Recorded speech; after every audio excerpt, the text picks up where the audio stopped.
Hey there, thanks for joining me on my journey of joy, grief, and authenticity.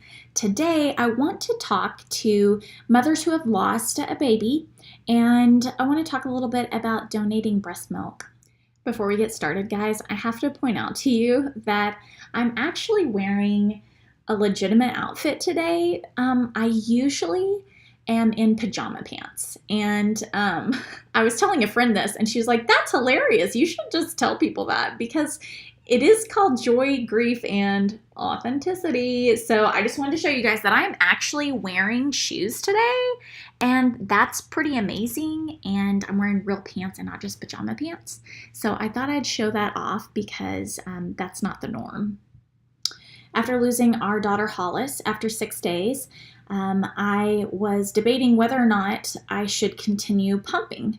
While I was in the hospital with her, they kept reiterating that I needed to pump, I needed to be storing up breast milk for her, and then we got her diagnosis and realized that she'll never be able to use my breast milk, and I kept pumping.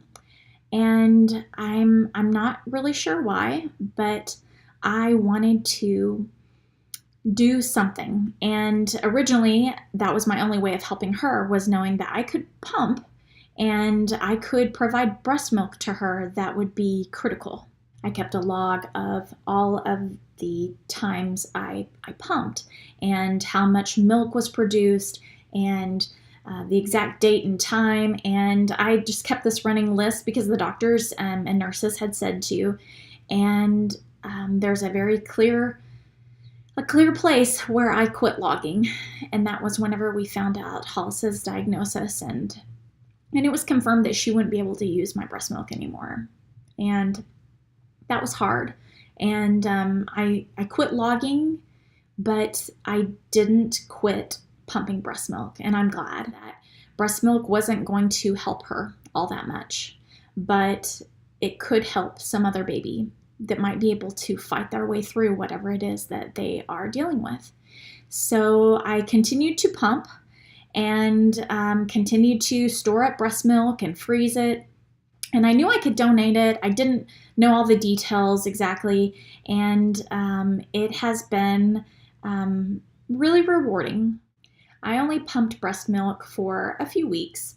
It takes a lot of time, and sometimes you even have to get up in the middle of the night to pump your breast milk. And so after a while, I realized that it wasn't going to bring Hollis back, and that I needed to let go and move on. But in those few weeks, I did store up enough breast milk to donate. I had a friend later in the fall who was having trouble breastfeeding her son and having trouble maybe perhaps with enough milk. I can't quite remember, but they were using donated breast milk, and they were getting it from the same place I had donated it. And it was really powerful to think that I was helping somebody who it might not have been life or death, but they needed breast milk, and I was able to help supply that to somebody like them, somebody that I cared about.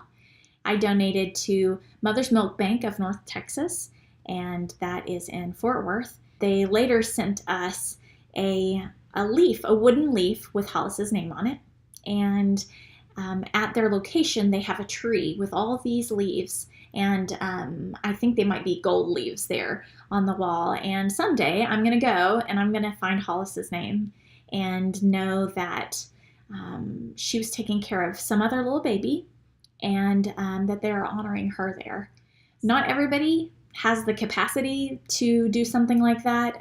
Sometimes when you're experiencing loss like this, you might have other kids that you're trying to take care of, and the idea of spending all that time pumping breast milk is just not practical.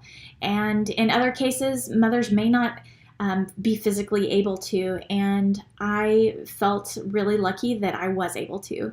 And I do encourage you, if it's something you can do, to know that it's an option and consider it.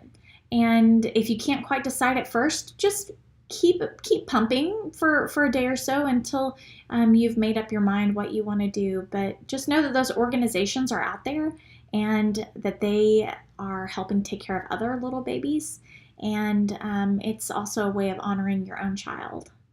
Thanks for joining me on this journey of joy, grief, and authenticity. And if you'd like to follow along on the other videos that are on their way, you can always click subscribe down below, and you'll be notified of videos in the future.